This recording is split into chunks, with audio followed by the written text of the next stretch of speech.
Selam futbol severler. Kanalıma videoma hepiniz hoş geldiniz. Yepyeni bir futbol videosuyla daha karşınızdayım. Bugünkü yeni futbol videomda sizlerle Türkiye'nin Uluslar Ligi'nde Karadağ ile oynadığı maçı değerlendiriyor, inceliyor olacağız. Türkiye'nin Karadağ'ı 1-0 yendiği maçı sizlerle konuşacağız. Yani Türkiye 1, Karadağ 0 maçını konuşuyor, inceliyor, değerlendiriyor olacağız. Bunun üzerine yorumlarımızı yapıyor olacağız. Videoma geçmeden önce de bana destek için kanalıma abone olup videoma like veya dislike atıp yorum atar, bildirim zilini de açarsanız sevinirim. 6000 abone olmamıza biraz az kaldı arkadaşlar. Bizi de 6000 abone yaparsanız artık çok mutlu olurum, sevinirim diyelim ve videomuza geçelim. Evet, maç Samsun'da oynandı. Türkiye Karadağ arasında oynandı. Türkiye kendi evinde Samsun'da Karadağ'ı 1-0 yendi. Skor anlamına baktığımızda bizler için gayet güzel bir sonuç ortaya çıkarken oyun anlamına baktığımızda ise çok da bizi memnun etmeyen bir sonuç ortaya çıktığını söyleyebiliriz. Skora sevinirken oyuna sevinemedik. Çünkü güzel bir oyun ortaya koyamadık. Sonradan oyuna giren oyuncularımızın asisti ve golüyle 1-0 kazandık. Sonradan oyuna giren Kenan'ın asisti, sonradan oyuna giren İrfan Can Kahveci'nin golüyle 1-0 kazandık. Yani İrfan Can Kahveci hani boş kaleye attı diyeceksiniz ama orada bulunması, topa müdahale etmesi 1-0 kazanmamıza yetti de arttı bile.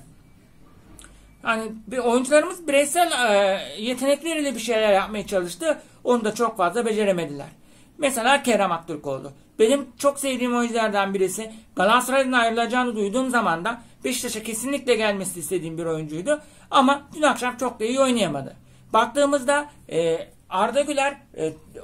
Arda Güler pozisyondaki formunu gösteremedi. O Arda Güler'i bize hissettiremedi. Arda Güler işte oyuncularımızdan birisiydi benim için. Yine Yunus Akgün, o da Galatasaray'da oynadı. O etkili performansı milli takıma dün akşam çok iyi yansıtamasa da ya benim için eşitlik performanslardan biri de Yunus Akgün'dü.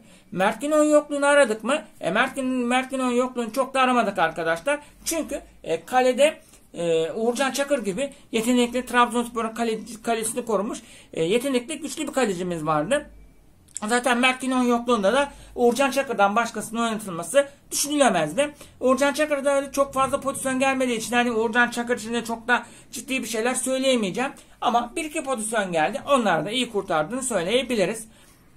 Bizim rakip takımdan en çok korktuğumuz yanlar kornerler ve duran toplardı. Korner olmasını istemiyor, duran top olmasını istemiyorduk. Çünkü uzun boylu oyuncular da orada kafa toplarında etkili olacakları için ne duran top olmasını ne de korner olmasını çok istemedik.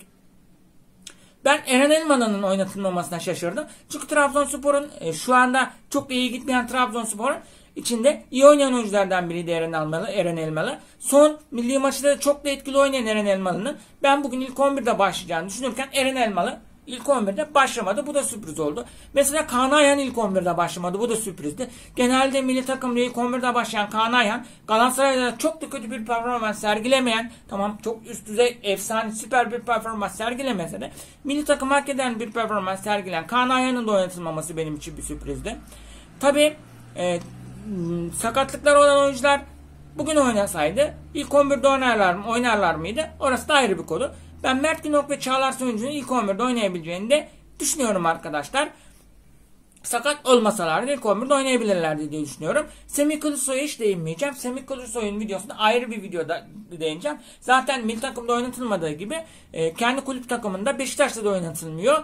Hocalar neden Semih Kılıçsoy'u oynatmıyor? Neden Semih Kılıçsoy'u oynatma gereği duymuyor?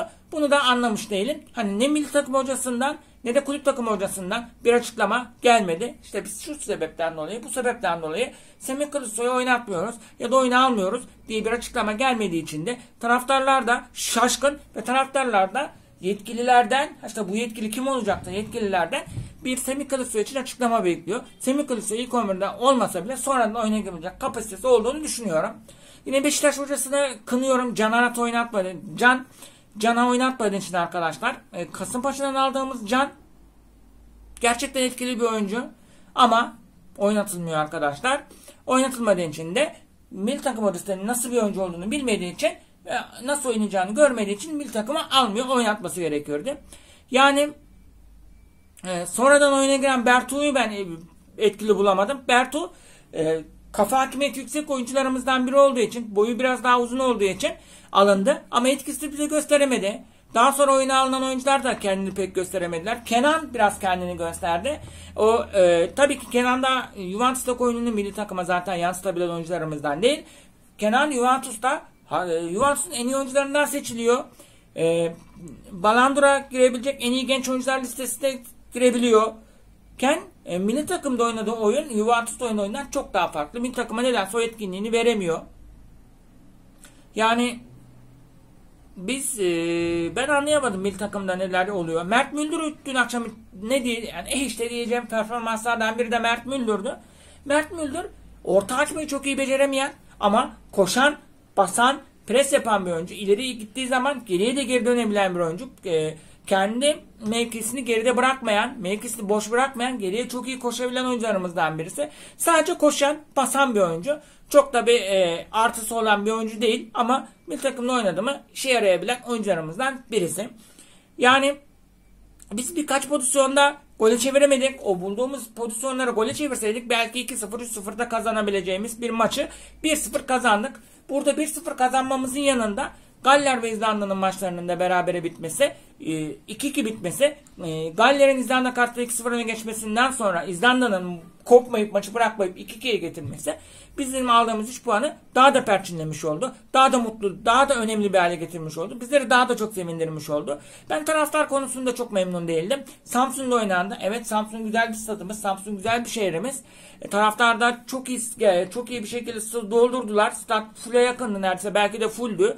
Ama öyle ciddi desteklerini göremedik. Bir Göztepe taraftarı olsa çok daha iyi destek verebiliyor. Bir Eskişehirspor taraftarı olsa çok daha iyi destek verebiliyor. Ama baktığımızda Samsun taraftarı böyle maça gelmiş, izlemiş, gitmiş gibi gözüktü.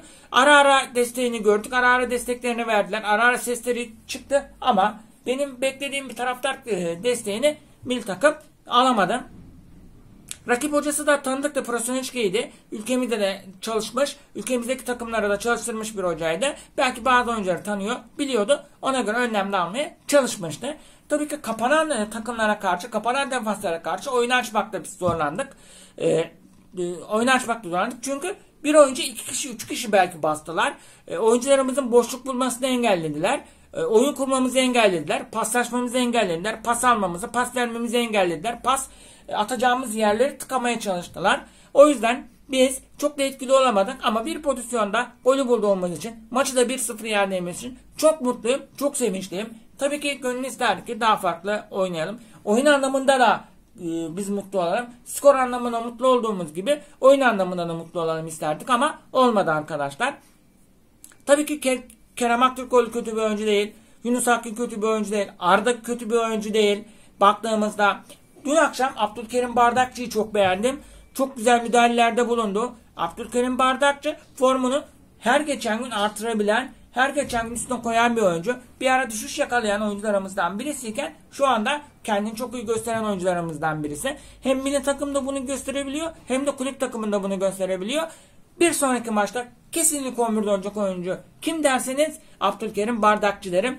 Banko ilk 11'de olmayı hak ediyor diyebilirim. Arda birkaç pozisyonda yeteneğini göstermeye çalıştı. Gösterdiği pozisyonlar oldu. Gösteremediği pozisyonlar oldu. Birkaç pozisyonda ise sonucunu pas olarak iyi araya pas atamadık. Ondan kaybettiğimiz bazı pozisyonlarda oldu ama sonuçta kazanmak bizim için önemliydi. Bir sonraki maçımızda da İzlanda deplasmanına gideceğiz. İzlanda'da Karadağ gibi boy hakimiyeti olan, boy uzunluğu olan bir takım. Onlar için de dikkat etmemiz gereken önemli noktalar kornerler ve duran toplar olacak arkadaşlar. Onlara çok fazla korner yaptırtmamalıyız. Çok fazla duran top şansı vermemeliyiz. Bunları yapmadığımız sürece İzlanda'yı da yenebileceğimizi düşünüyorum. İnşallah İzlanda karşısında galibiyetle ayrılıp bu gruptan birinci olarak çıkacağız diyorum. Sizler oyun hakkında ne düşünüyorsunuz? Güzel mi oynadık? İyi miydik? Etkili miydik? Daha mı iyi oynamamızı bekliyordunuz? Oyun olarak beklediğinizden iyi miydi? Yoksa hayal kırıklığı yaşatıp beklediğinizden kötü bir oyun mu sergiledik? Görüş ve düşüncelerinizi yorumlar kısmına yazarsanız sevinirim. Benim milli takım maçıyla ilgili, Karadağ maçıyla ilgili görüş ve düşüncelerim bunlar. Çok da üzerine bir şey konuşulacak bir maç değil. Çok iyi oynayamadığımız, oyun olarak düşüş, oyun olarak hayal kırıklığı ama sonuç olarak muhteşem bir sonuç olan bir maç oldu diyelim. Bir videonun daha sonuna gelmiş bulunmaktayız arkadaşlar. Bir sonraki videoda görüşmek üzere. Kanalımızda dediğim gibi 6000 aboneye doğru getirirseniz sevinirim. Bir sonraki videoda görüşmek üzere. Allah'a emanet olun. Kendinize dikkat edin. Seviliyorsunuz.